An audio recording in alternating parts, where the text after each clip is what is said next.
Welcome to Driveway Garage. Today I'm working on adding an outlet for my hot tub. It's 115 volts. Some say 110, some say 120, but it's not 210, 215, or 220. Let me show you what I have going on. So there's my breaker box. And I do have an open slot. It's already there. I just have to hook a wire up to it. I put my hot tub in the garage because I don't want to go outside in the cold weather. And I know you're not supposed to, but I had it hooked up to this heavy duty extension cord. And where's my outlet? Here it is. This is the one I'm wiring for. Let me back this camera out. So I'm wiring for this, and it's long enough. It'll go over here just about anywhere in this area. So I'm going to move it over to the left more. That way I can try to get the cord out of the way as much as possible. Now here's what I did so far. I took the outlet box that I bought. I actually got this at Walmart. And I know you're thinking cheap, but it's pretty sturdy. And this is the kind that has the little flippers that if you don't have a stud you can nail it to. You put this in the wall, and these little flappers, if you can get a good view of it, screw up against the drywall and hold it tight. That way I don't have to cut a big hole in my drywall. I held this direction backwards up against the drywall, and I traced around it with the Sharpie. And then you could use a little drywall saw if you have one, but I bought this, I think I got this at Home Depot, Hyper Tough. It's for cutting, it's oscillating, it's for cutting metal or drywall, different blades. I had that blade in there, so I used that, and I only went through far enough to get through the drywall. Get you up close there, because there's other wiring going. There's 1, 2, 3 wires, 4 wires going down through the bottom, maybe 5. I didn't want to hit any of those, so I was careful. So now that I got that done, I can take out this piece of drywall, and I'm going to run my wire through here. Now this is really thick drywall. This is 3/4 of an inch, I'm pretty sure, for fire protection. I'm going to run my wire down through this hole I popped out. There's several empty holes here you can see. I just took a screwdriver and a pair of pliers and hit it a couple times. It popped loose. I grabbed it with a pair of pliers, pulled it out of there. I'm going to run the wire down through there till I can get it in that opening I cut. And then once I do that, I'll cut it to length. Now, I'm going to leave about 6 inches sticking out here so I can hook it up easily. And then up here, it's got to have enough so that I can hook under this ground panel in the back. The white one and the bare metal one are going to hook into there. And then the black one will loop over here and up and into one of these 20 amps. There's two doubles here, and it's got an empty one on both of them. So I'll leave enough wire so I can hook into there. And those are pretty easy. You just back that screw out, strip the wire back about 3/4 of an inch, stick it in there, tighten the screw up, and you're connected. Same thing on the bus bar part. As you can see, there's a bunch of them hooked up back there. You just strip them back 3/4 of an inch or so, stick them in the screw hole, tighten her down. So let me get this wire in there and cut off. And then when I get that done, I'm going to hook this up to a GFI. Now I'm a long ways from my water. It's probably almost 10 feet from the hot tub over here to the outlet.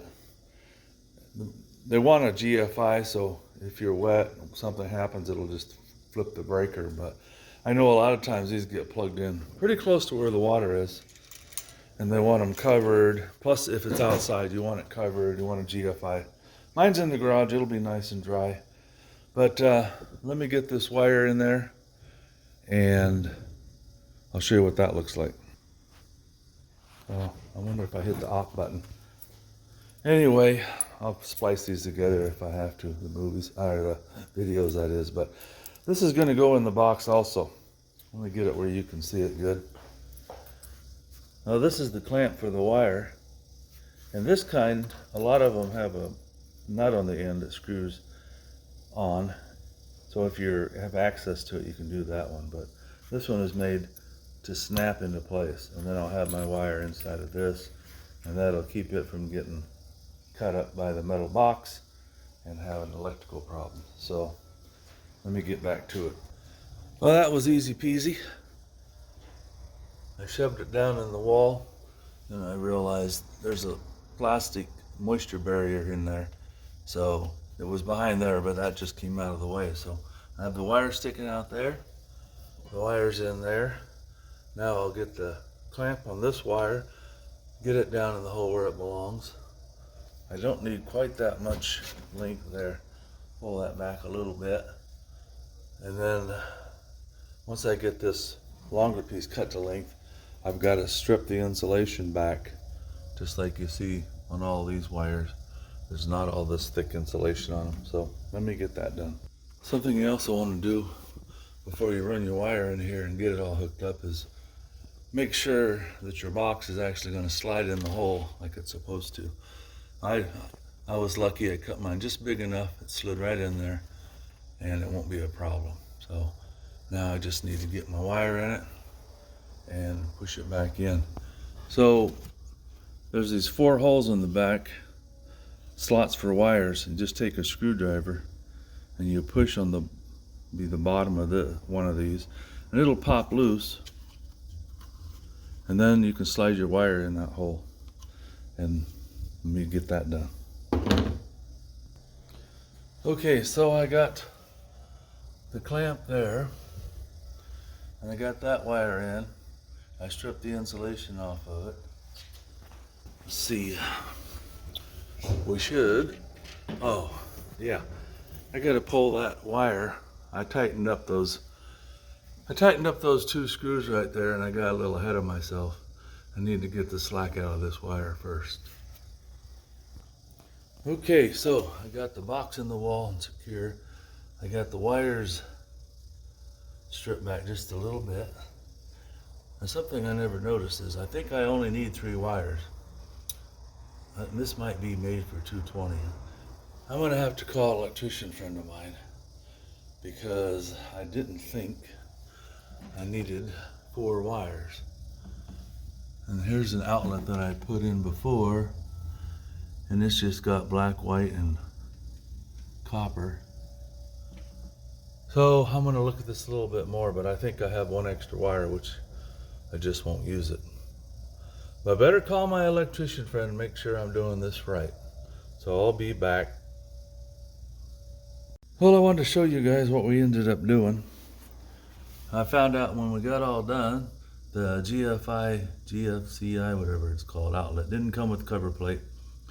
And he recommended, my friend that's an electrician, that I plug this into the top outlet so nobody's tempted to use the bottom one, because the hot tub's supposed to be on its own outlet, an own breaker. And up here, we ran the wire up here. We cut off the red one. Now normally you would just get a piece of Romex with 3 wires. You need number 12. But this is a leftover piece from another job, so we cut the red wire off. We cut it off inside the box. And you can, if you don't know how to do that, there's videos on how to do that, hooking this box up. And then the black wire, as you can see, comes up here, and he looped it into here because there was an empty slot on one of these 20-amp breakers. But he just ran the white one up to that back bar and the copper one up to that back bar, the bus bar. So it's grounded, and that's your neutral. This is your hot wire. I don't know that much about electricity, but if you want to try this on your own, do so at your own risk, but it's really not that hard. And they recommend when you do this, shut off all your breakers, but I didn't do that.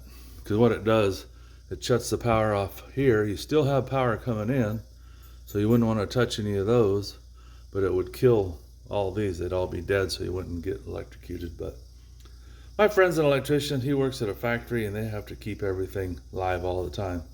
Can't shut the whole factory down because you want to add something. So he's used to working with live wires.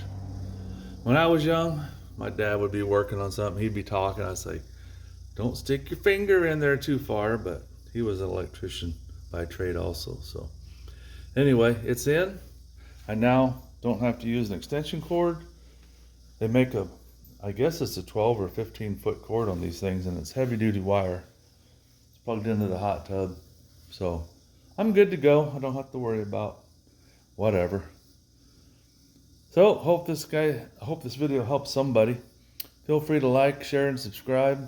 Appreciate the likes, comments you want to make, as long as you're not too mean or too negative. Like I said, I'm not an electrician.